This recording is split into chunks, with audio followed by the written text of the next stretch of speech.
я думаю, что у него нет какого-то такого четкого плана. Да, во-первых, я хотел сказать, что ты абсолютно прав, что Путин, безусловно, рука его торчит, и он, безусловно, разжигает конфликт.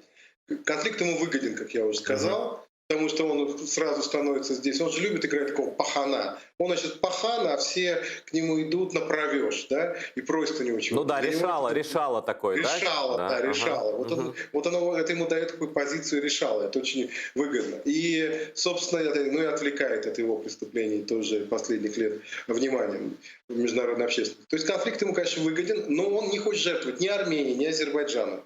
И там у него есть сильные позиции, в Азербайджане тоже. И связь, кстати, армянская связь с армянской и российской олигархией существует, и связь азербайджанской и российской олигархии еще более значима экономически. И люди из Азербайджана в Москве, миллиардеры, очень влиятельные.